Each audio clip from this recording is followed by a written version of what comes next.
jam hiire mon bandiraɓe tedduɓe musidɓe sehilaɓe dingiral jamma bela ɓe mbi ko wona laccire e saño saka ngela. Jamma bela ko cuusal e casal tagira, jamma bela fof kono ndimagu heɓira. E nder jamma bela miijo moƴƴo neɗɗo yamira, jamma bela ko cifti tindi e daari yonnira. Jamma bela ko pular e pulareje sinkira, jamma bela ko diine e hadisaji nulaɗo wajora. Jamma bela ko belemma e weytare yiɗira, jamma bela ko windiyankoɓe e haaliyankoɓe teddinira. Jamma bela ko jimi e jimɗi nde taarikaji ciftora, jamma bela kono pooye pine men jaynora. ɗum noon bandiraɓe en garti jokkidde ɗo taro deftere nde gonnoɗen e dow mum, deftere sawru nde windi ɗum musidɗo men Mouhamed Diallo, taw ko deftere jimi pular. eɗen ɓamtino ɗo e yimre ɗemgal.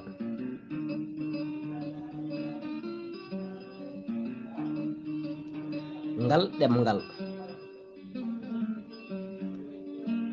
ɗaccuñore ɗalñiŋore sa rentaki ma boore, woto jam woore nande tindinore.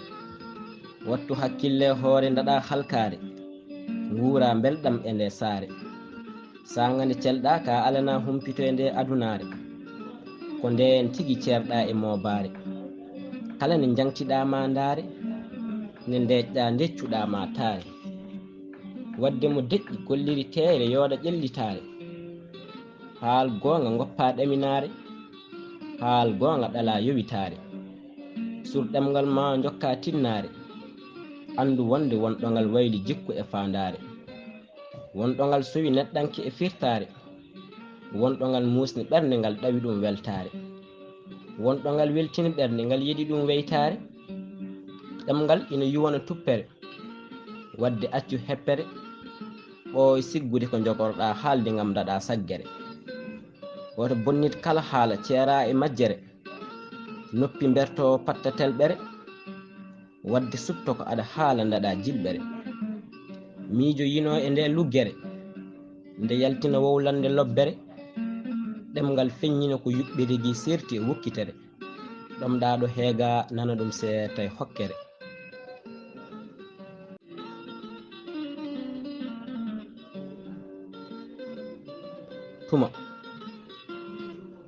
tuma ko leƴƴanɗe ɗe juutani, tuma caggal yarani, tuma hay goto fadani, mo reeni tuma ɓelsani, tuma hay goto faltaki. tuma nani doga dartaki, diiniɗo o on tuma heftaki. ma aduna reggodir e tuma ɓe goppa ɗon mo mittaki. ayi aduna funtata komo tinnaki, ayi on mo yeebaki tuma gurnam mum ko belɗam ɗam felnaki. tuma ko hojomaji mawni leƴƴanɗe ɗe hay hunde tombaki, ko tuma tiggi huuri e o aduna mo ñiiɓaki. mo faji tuma on wondi ko liggaki. tuma ko kanŋe dime ɗe purata, tuma ko wonoji ɓennudi ɗi gartata, garoji ɗi kaytata. kala pandiɗo tuma gande lannugol mum ɓooyata. tuma ko lañal pettangal ngal hay goto worata, kala mo feni fenti fenani tuma wirta ɗum ko leelata. ko tuma wawi laamu fenani sinkagu gasata, mate en jiyani golle tuma e oya nayejo mo hoore helne mo yaata. mate en ceedaki fiyekuji tuma e godal binde genoɗi kawisaji kewi mi limtata. mo reeni tuma mum nimsata, ɗaɓɓu gandal cinkira tuma ma ganda ɗaɓɓude ngal yawtata. gandal ko cinkal teddugal ngal hoyata, golluɓe ko mantine tuma mumen ko wurɓe ɓe mayata.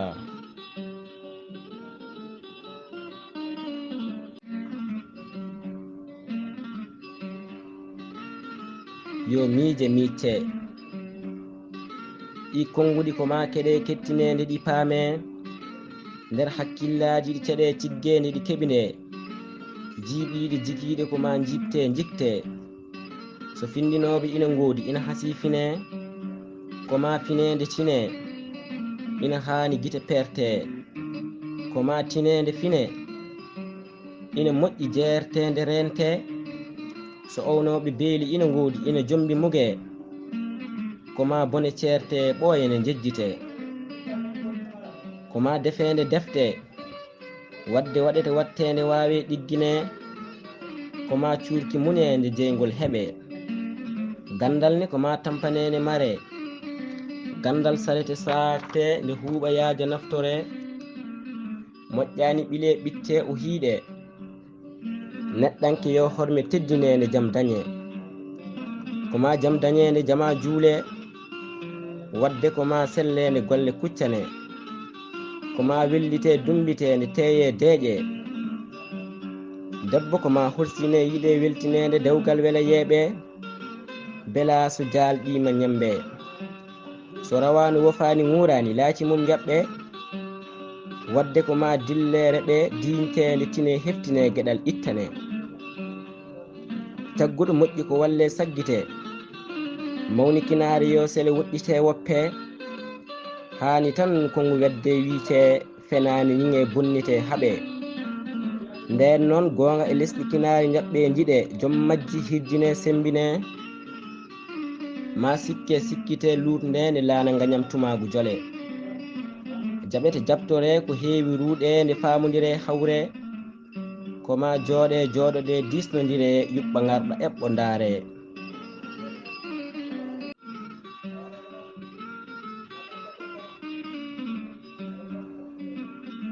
Tehilagal. Tehilagal ko kawral ɓernde e ɓernde pottital, wonki e wonki jiɗodiral, neɗɗo e neɗɗo gannodiral laato gowodiral.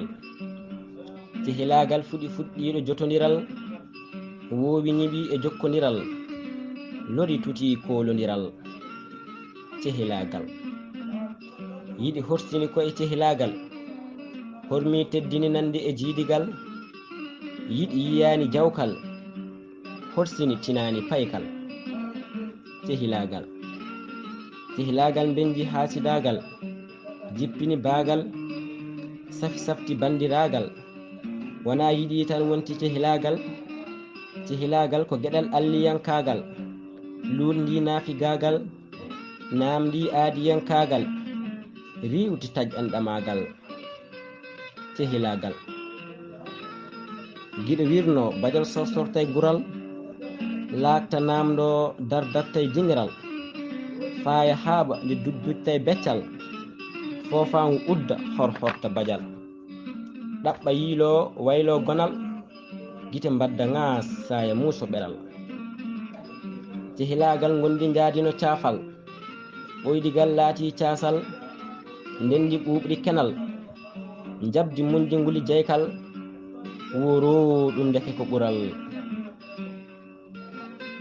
Eyyi ɗum noon bandiraɓe en gardi hen ha ɗo, ko ɗo jimeɗe kaaɗi, ha taw noon e wattan deftere nde o wattini ko wadde hen jubbande seeɗa e gurdam makko.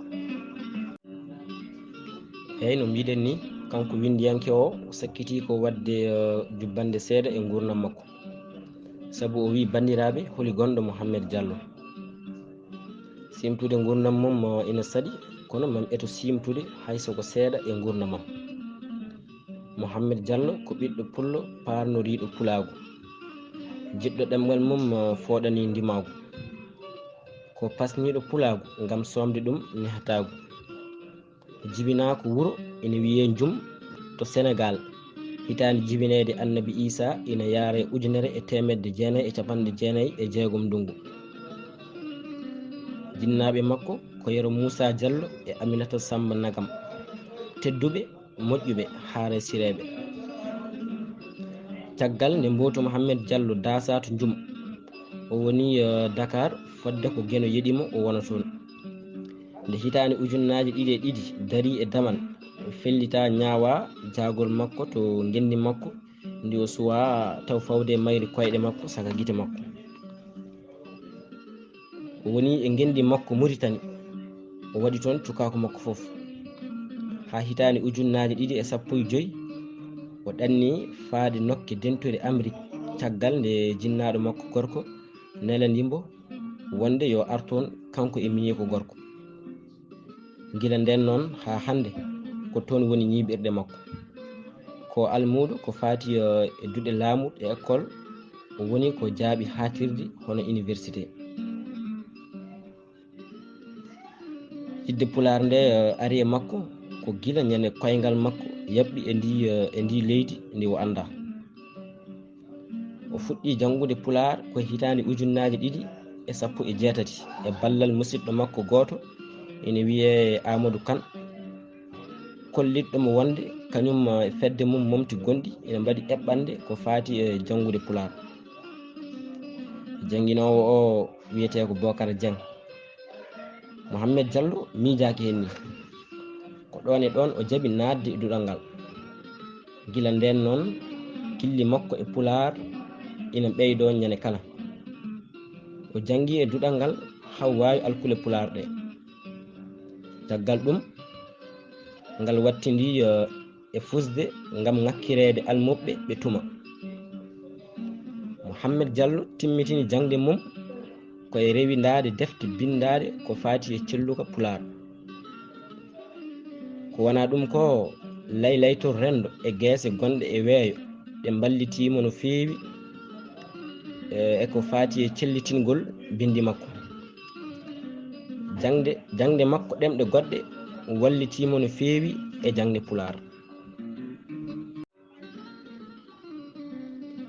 Gila nde watti jangude pulaar o yenana wonde o wawa ɗemgal makko no hannirta ni. O andi wonde omo ŋakkira ko heewi e pulaar. O nimsi e ko o mawnani Fuuta ko, kono noon o sali wadde ɗum waytorandu. O felliti wittude ngam andude e sukkude yolde. So omo jangto bittugol makko alay sago o yetta ceerno makko Bocar Dieng e jinnaɗo makko Yero Diallo ɓe ganduɗa tampata saka kaaɓa namde makko ɗe o namdotoɓe e kala tuma. Omo yetta hen dendagal ɓiɓɓe fulɓe taweteɓe e Facebook e WhatsApp saggitoɓe mo e kala saggere nde o jogui. Mouhamed Diallo noon ko jiɗɗo windude no feewi. O watti windude gila ɗo wawano haw wawi windude. Omo softana windude walla tarde ko winda e pulaar. So arti e bindol ko neɗɗo lemsuɗo kono so wonti e haala hewɓe cikkata ko mumo. Ngam tengtinde yidde makko e windude o wiino hen sahaji kuɗol makko ina leppa ngol haala ko hakkille yiɗi jangtade, ngol laato huno ko hakkille peɗeli jebbilano yamirore. Kuɗol jangtoto koko miijo feññine. Kuɗol ngol winda bindol, bindol ngol wonta tindol gowlaali ma haala. Deftiiɗo e maggol fof wooda ko siftori e cimtande duna. O fuɗɗi wattude windude e pulaar koye hitaande 2017 gila nden ha hande omo jokki e windude. Omo ñaago geno nde ɗum jokkata ha cey. Mouhamed Diallo wi ko bindol reeni gandal, gandal reeni pinal, pinal reeni leñol. Eyyi ɗo noon wonɗo ko jettoru. Mouhamed Diallo wi jettoram faade ɓiɓɓe fulɓe kala ha tengti noon e daraniɓe ɗemgal ngal pasni ko ngoni go. Mbeɗa yetta hatanteɓe men darinoɓe gila hanki taw hande arani ko wayno Mamadou Samba Diop lollirɗo Murtuɗo, Seydou Kane, Tidjani Anne, Amadou Hampate Ba e ko nandi e ɓen ha keewi ɓe limotako. Eyyi eɗen ciftoroɗo jinnaɗo men Abdoulaye Ali Diallo Diallis. Ko kamɓe dey ngoni darinoɓe darde tinde fi ɓamtare leñol ngol. Yo yurmene mbajjiri won e mabɓe. Ko wona ɗum ko mbeɗa yetta mbeɗa jaara hatanteɓe leñol ngol wurdaɓe hande rendaɓe goƴa e fandare ko wayno Ibrahima Malal Sarr, Hammadi Dia lollirɗo Pullo hande, Ibrahima Oumar Kane lollirɗo Katante leñol, Ndiaye Seydou Amadou lollirɗo Guelongal Fouta, Djibi Ba lollirɗo Guelongal Ba, Abou Sy e Amadou Samba Dambere lollirɗo Das, Bocara Ba, Amadou Ba, Sadio Ba e ko nandi e ɓen ha wayno leydi. Eyi ɓeydude hen ceerno men ceerno Hamidou Ndiaye yo geno jurno gurnameje maɓɓe o moƴƴina battane maɓɓe. E ɓeydude hen mbeɗa yetta musidɓam tedduɓe teddinɓe ɗemgal ngal ɓe ngala darde so wona yo ɗemgal ngal ƴellito waaɓe no Abdousalam Ba lollirɗo Jaalal Leñol, Lamtoro Sall Abdoul Toksil, Guindi Yanki Diop, Botti Diallo lollirɗo Guindi Hakkille, Ba Samba Toubak e Amadou Diallo lollirɗo Ñalande Diallo, Demba Ka lollirɗo Guiɗo Leñol, Ibrahima Ahmadou Sow lollirɗo Galle Guindi Hakkille, Suradio Tete, Sanusi Diallo e ko nandi e ɓen, windoɓe jamma e ñalawma e ko nafata leñol ngol. Mbeɗa yetta kadi musidɓam ɓalliɓemi ɓe jewtidanmi e kala tuma ko wayno Amadou Ba mo Polel, Baboy lollirɗo Raftar, Elimane Hamidou Kane, Bocara Kane, Alhassane Sow, Ba Djibi, Adama Mbocel Mbodj, Alhuseyni Diak, Abdoul Aziz Dem, Habibou Lamine Kane, Abdoullahi Bello Diallo, Abou Bakri Sow lollirɗo Alɗakiru, Hadja Diallo, Kadja Silla, Muntaga Sow e ko nandi e ɓen. Mi gaynata windude deftere nde tawa mi yettani hen musidɓe e sehilaɓam ɓe mi wawa joɗade ñalawma goto tawa mi miijakiɓe, taweteɓe e dental tindi e pulareje, wayɓe no Ousmane Oumar Ba lollirɗo Lamɗam Leñol, Ablaye Ba, Hamme Jiggo lollirɗo Guiɗo Pular, Haruna Moussa Ndiaye lollirɗo Almudel Pular, Mamadou Ndiaye, Souleymani Sow, Moussa Diallo, Oumou Bayel, Abdoullahi Diallo, Mamadou Ba Guirladio, Amadou Dia mo Madonga, Mamadou Ndiaye Paso Ngendi, Alhuseyni Diop eyi Alhuseyni Diop, Ousmane Eggoudou Ba, Mamadou Moussa Ba, Hamidou Sow, Kalidou Sy, Diaƴe Ali Ba e dendagal taweteɓe e dental ngal e kuuɓal. Mo limti kala woda mo woppi, wadde mi wasa jutnade e limtugol ngol. Taweteɓe e dental ngal ko musidɓe no feewi, kadi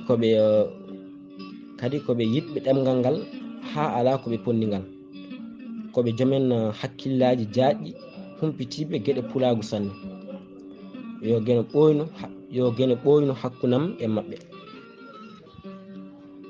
Mbeɗa sakkitoro yafnade musidɓe sehilaɓam no potirno ɓe mi dañani innude ɗo inɗe mumen, ɓeɓe paam wonde so en dorani windude inɗe musidɓe men kala ma ɗum wontu deftere wonde taw wona ɗum wonno fandare men hen.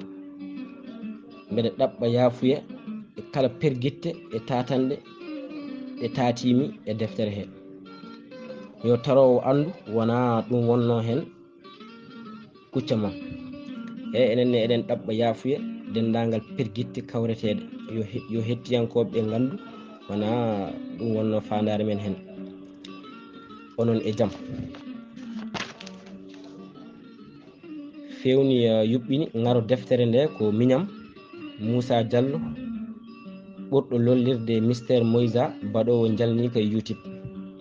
Mi yettimo hen no feewi, ko miñiraɗo nanan ɗum peɗɗitiɗo hakkille fi gueɗe karalle kese ɗe.